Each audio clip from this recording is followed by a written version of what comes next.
It was about 7 years ago when Meech got involved with the battery sector. We were approached by a major car manufacturer in Shanghai, and they had a problem with their manufacturing process. Contamination was an issue, so we had to respond. It really made us look at the battery market very seriously.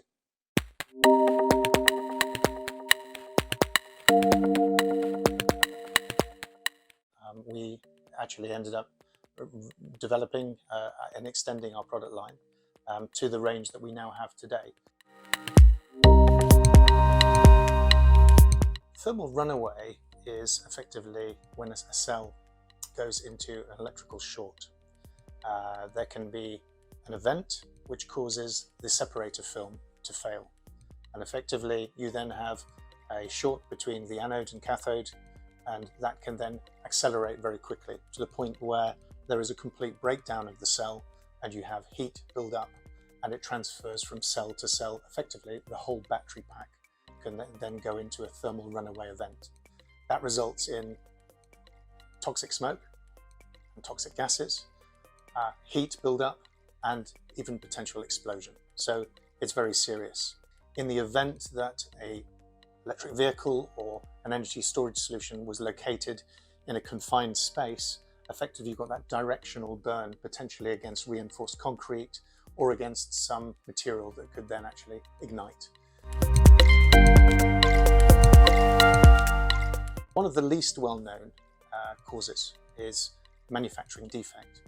And we've been in discussion with some real specialists in this area, and it's thought that if there is a spontaneous thermal runaway event and it's not evident that there's been an overcharging issue or a collision of some sort, then it is thought it is down to contamination in the manufacturing process, which may have been carried into the cell and has been sitting dormant until that particle or inclusion has actually pierced the separator film and caused the start of this thermal runaway event.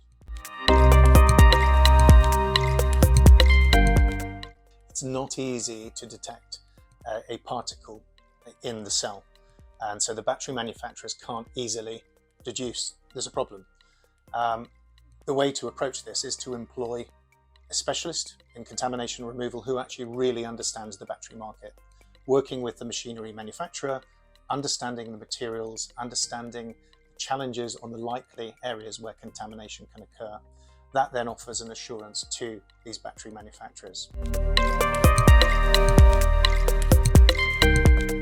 There are so many new technologies coming in, so we need to actually work with the manufacturers, the battery designers, and really understand what stage they may be bringing in a new process, perhaps, that actually could create contamination. So we'll work with them, and we've got a broad experience now in the battery sector to actually identify risks before they're actually even discovered at the prototyping stage.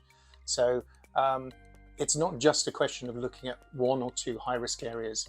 It's actually looking at the whole process, the new technology, the new process designs, the machinery that's actually going to produce this process, and actually look at that holistically and work with them as a partner. That way we can help ensure there's a zero faults forward in terms of contamination and really avoid any particle going in the cell. So there's a range of technical solutions that can help prevent contamination going into the battery manufacturing process. While there are a number of different suppliers out there, companies like Meech not only just talk about the technology, but we actually try and deeply understand exactly what's happening in terms of the process design. And with that, we can actually think about not only the material types, but also the space and the environment that it's working in.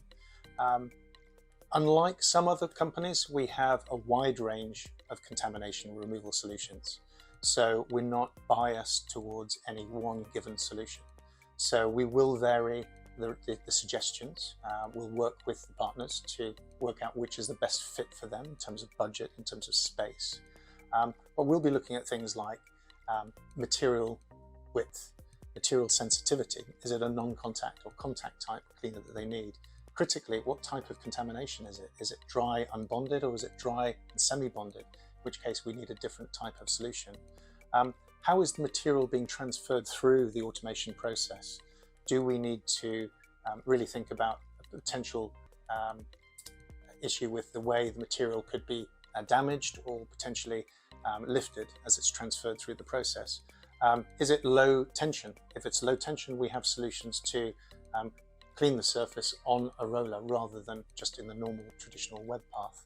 So we're really looking at the wider situation for the material types, the design, and we'll find the right solution based on a broad range of designs that we have.